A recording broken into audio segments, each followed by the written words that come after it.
80s kids 90s kids 2K kids all கிட்ஸுக்கும் ஐயா கில்லிடா. எஸ், இன்னையோட கில்லி படம் ரிலீஸ் ஆகி 20 வருஷம் ஆயிடுச்சு. ஒரு படத்தை பார்க்குறோம் அப்படின்னா அந்த படத்தை ஒரு சில கேரக்டர்ஸ் மனசில் பதியும். ஆனால் இந்த ஒரு படத்தில் தான் ஹீரோட அப்பா அம்மா, வில்லனோட அப்பா, ஹீரோட ஃப்ரெண்ட்ஸ்னு சொல்லிட்டு எல்லா கேரக்டருமே வந்து பார்த்தீங்கன்னா மனசில் பதிஞ்சிருக்கும். ஆனால் அதே மாதிரி டைலாக்ஸும் அதே மாதிரி தான். அண்ட் இந்த படத்தில் மிகப்பெரிய ப்ளஸ்ஸாக பார்க்குறது படத்துடைய பாடல்கள்.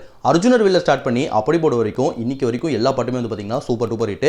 இப்போ ஒரு கல்யாண மண்டபத்தில் அப்படி போட பாட்டு நம்மளால கேட்க முடியும். ஆனால் அதே மாதிரி ஒரு லாங் டிரைவ் அப்படின்னா அர்ஜுனர் வில்லு பாட்டை ஸ்டேட்டஸில் போடாமல் யாருமே போக மாட்டாங்க. ஸோ ரொம்ப நாளாக விஜயை ஒரு சாக்லேட் பாயை தான் எல்லாருமே பார்த்துருப்பாங்க. அண்ட் அதுலேருந்து ஒரு பக்கா டிரான்ஸ்லேஷனாக ஒரு கம்ப்ளீட்டாக ஒரு ரகட் பாயா இந்த ஒரு படத்தில் எல்லாம் பார்த்துருப்பாங்க. ஏன்னா அதுக்கு முன்னாடி பகவதி திருமலை அப்படின்னு சொல்லிட்டு ஒரு மாஸ் ஹீரோவாக நடிச்சிருந்தாலும் கூட இந்த படத்துடைய சூப்பர் டூப்பர் ஹிட்னால அதுக்கப்புறமா விஜய் வந்து பார்த்தீங்கன்னா மிகப்பெரிய மாஸ் ஹீரோவாக வெளில தெரிஞ்சார். ஸோ இந்த படத்தில் இவ்வளோ பாசிட்டிவான விஷயங்கள் இருந்தாலும் நிறைய பேருக்கு ஒரு சில டவுட்ஸ் மட்டும் இருக்குது. அதில் முதல் டவுட் என்ன அப்படின்னா, எப்படி தனலட்சுமி அப்படிங்கிற ஒரு பொண்ணை வீட்டுக்குள்ளே இத்தனை நாள் அப்பா அம்மாவுக்கு தெரியாமல் ஒழிச்சிருந்தது அப்படிங்கிறது தெரியல. நிறைய ரிப்போர்ட் கார்டு ஒழிச்சு அதே மாட்டிடுவேன். அண்ட் ஃபைனலாக இன்னொரு டவுட்டு, எப்படி விஜயோட டீம் செமிஃபைனல்ஸ் தோற்று ஃபைனல்ஸ் போச்சு அப்படிங்கிறது இப்போ வரைக்கும் தெரியல.